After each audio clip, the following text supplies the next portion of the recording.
su keisiyai Isalle taisina la abai Sukte minki Bonjour les amis, bienvenue à ce rassemblement pour soutenir les femmes en grève de la faim depuis le 25 avril en Belgique.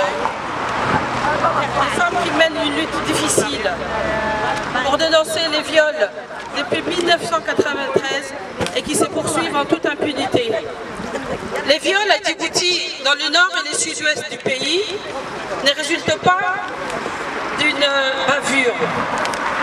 Ces viols sont l'effet des soldats qui bénéficient de l'impunité de leur hiérarchie. Des viols qui sont l'effet des soldats qui veulent détruire l'identité d'une communauté. Des soldats qui veulent terroriser une communauté. C'est pour ça que les femmes djiboutiennes, pour faire savoir au monde entier ce qui se passe réellement en République de Djibouti et plus particulièrement dans le nord et le sud-ouest du pays, ont engagé un combat difficile.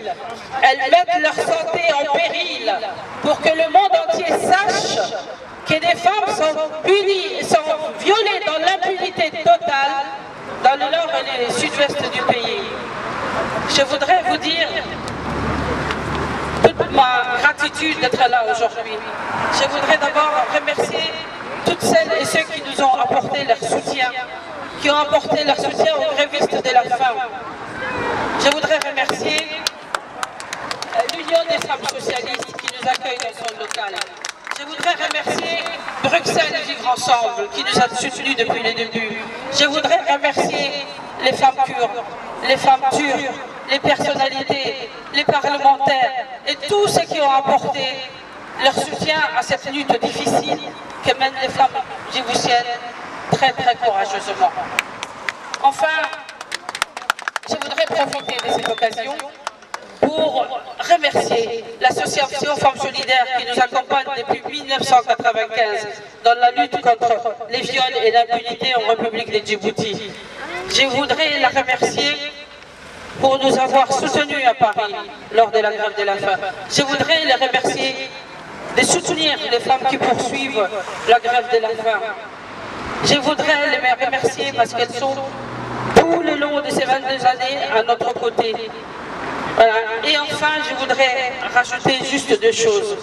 À ceux qui disent que les actions que mènent les femmes à Paris ou en Belgique sont une manipulation de l'opposition, je voudrais répondre. Je défie quiconque de me montrer une déclaration, un discours, n'importe quelle intervention de l'opposition qui condamne ces crimes odieux. Et un dernier mot pour nos ambassadeurs en France et en Belgique. Je voudrais tout simplement leur dire, eux qui nient les faits, qui intimident les familles des grévistes de la faim, je voudrais leur dire que ces viols constituent des crimes et qu'un jour, par leur déclaration, par leur attitude, ils seront jugés pour crime. Voilà.